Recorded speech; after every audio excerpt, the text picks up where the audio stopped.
name is Adam, and I am a Phoenix. This is Nevada Newsmakers.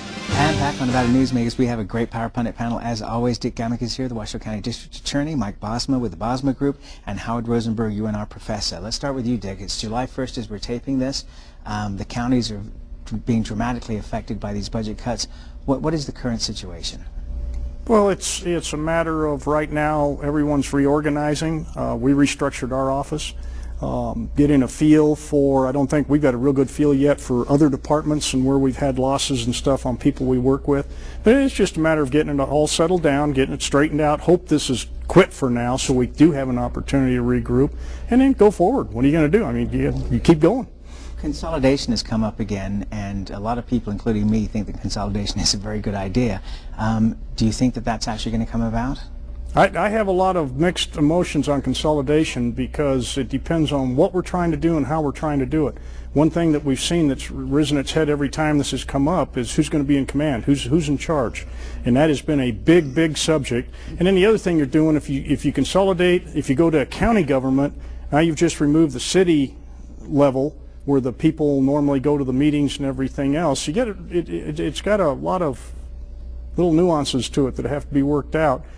Joe Crowley's committee, when they did it, recommended strongly against it, although they did say put functions together. And we have done a lot of that, but we got a lot more we could do.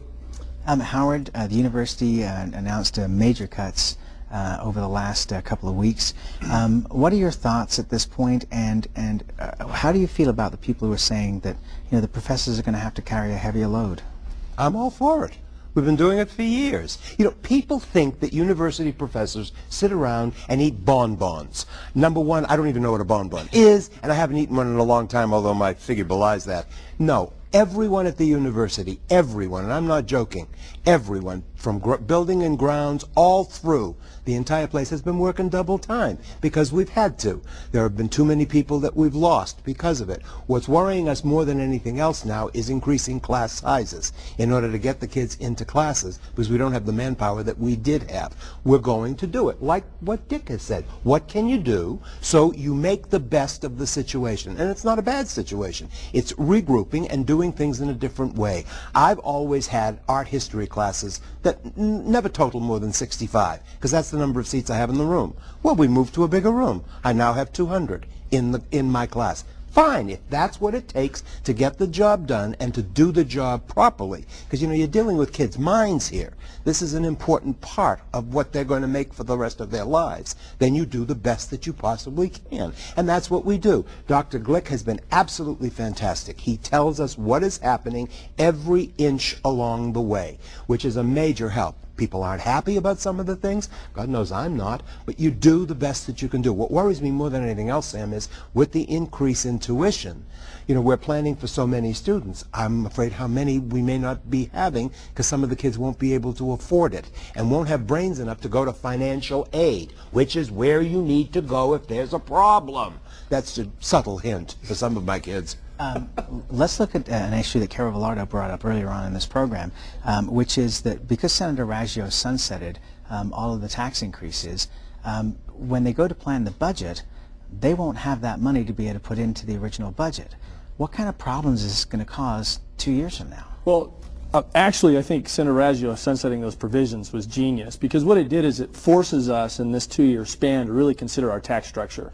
Our tax structure is broken. I, in conjunction with the Nevada Society of CPAs, worked 6 years ago to say our structure is broken, here's a recommendation to fix it. We've got 2 years to fix our broken structure, and by then I think the economy is going to rebound a little bit. We'll have a better sense for really the dollars and cents as far as tax base and revenue. But we need to fix the tax structure. Frankly, that's going to be at least a 5-year process because you've got to be able to change the Constitution to really significantly change the tax structure. That's what that sunsetting provision does. It says, let's evaluate the tax structure over these next 2 years. Okay, when you say change the Constitution, are you talking about a state income tax? What are you talking about? Well, I think it's going to be incumbent on leadership, Sam, state leadership to really take the hit and fall on the sword. A smart tax is one that is levied based on the ability to pay. That parallels an income tax. However, it's political suicide to recommend an income tax in the state of Nevada. I think we've matured as a state. We have to decide how to fairly apportion that tax among the people that are getting the benefits of this great state and have them pay their fair share. Right now, the way they're levying that tax is disproportionate to different groups, and so what you have is you have like the hot potato. People are saying, no, not me, you. And really what we need to do as a state, say, okay, this is really the dollars that we need to apportion out. What's the fairest or right way to do that? It could be an income tax. It could be a change to the property tax. Right now, our property tax is parallel personal versus business. Most states, they don't have that same parallel. They'll have a disconnect and have a higher tax rate for real property tax for businesses than individual homeowners. They tried to do that with a property tax cap. That'd be one area that we'd recommend that they pursue. You've been around a long time in the world of politics. How likely do you think there is that we're going to see a whole new slate of taxes that don't currently exist? And I think the first thing, and I hope the legislature realizes this, that they did nothing to fix the problem in '09. Right. And I hope they understand that, because I agree totally that they've got to get started on a fix, not just Band-Aids, not just kicking up taxes here, there, and everywhere and asunder. They've got to start getting real serious about a fix to our state. Having revenue that keeps doing this for the future is going to leave us in the same boat we've been in, and we're not going to get it fixed. What's going to happen? I hope we don't just see a whole nother rash of taxes that are disconnected and disjointed and just are thrown out there. I hope they get onto it for a fix, and I wish I had the answers. I don't. I'm not smart enough to put that one together. And looking at the 50 states, there's not one state that has the true answers, I don't believe. So we don't even have anywhere to look at. That's where we got to leave it. Thank you, gentlemen. Appreciate the input. We'll be right back on Nevada Newsmakers after this timeout. I'm attorney Marilyn York. We only seek men as clients. If you are a man burdened by divorce, please visit our website at www.marilynyork.net to learn more about your rights. We are Reno's largest exclusive divorce and family law firm.